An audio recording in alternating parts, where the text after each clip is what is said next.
La question des réseaux sociaux, c'est devenu un vrai cancer des sociétés modernes. Et je suis très attentif aux conclusions des assises de la presse.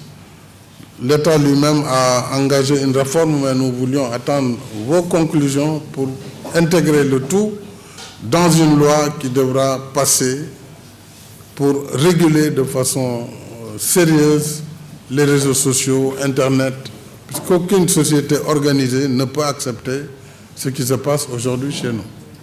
Donc ça, on va y mettre un terme, d'une façon ou d'une autre.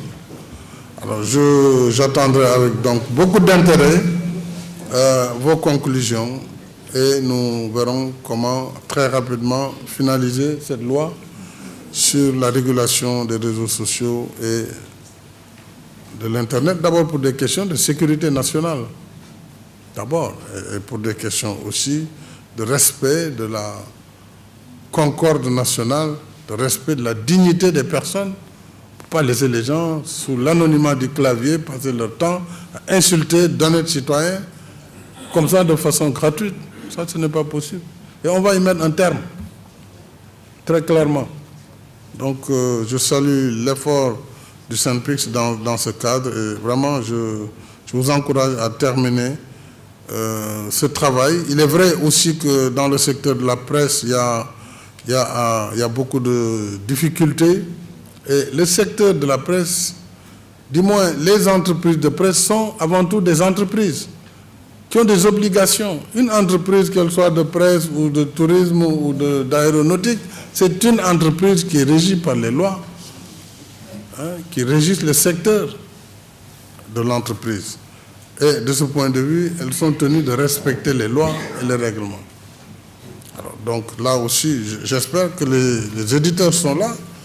Bon, l'État essaie d'accompagner, mais on ne peut pas aussi laisser la précarité qui règne dans ce milieu. Parce que la précarité va entraîner des déviances qui vont être très mauvaises pour notre démocratie et le développement équilibré de notre nation.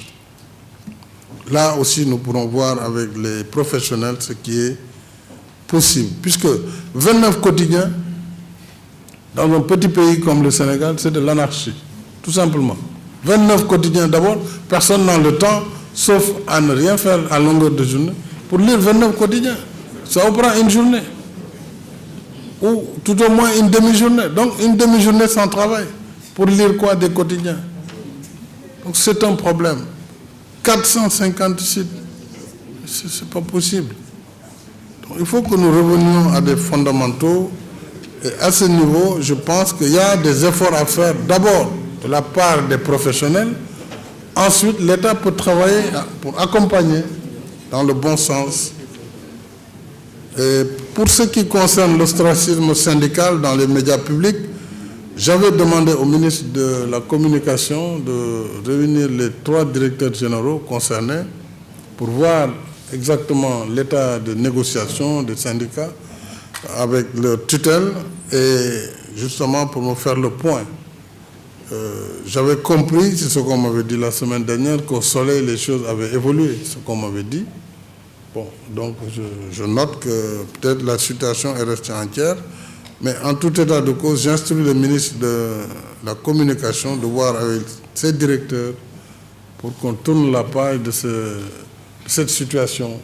Parce que comme je l'ai dit, ma démarche a toujours été le respect de la liberté syndicale. Parfois d'ailleurs, c'est se retourner contre nous, mais c'est ma philosophie. Parfois on m'a dit, mais pourquoi l'État ne crée pas des syndicats dans l'enseignement, dans tel secteur pour perturber? J'ai dit, moi je ne crée rien du tout. Je pense que les acteurs sont assez raisonnables lorsqu'il y a des progrès pour les reconnaître. Et donc pour consolider les acquis de l'école ou de la santé. Voilà. Donc il faut quand même qu'on regarde l'audiovisuel public pour régler ces questions. En ce qui concerne la publicité, a déjà été circularisé par le secrétariat général du gouvernement. Donc on va recueillir les différents commentaires et ce texte va passer en Conseil des ministres. Il pourra être programmé pour examen.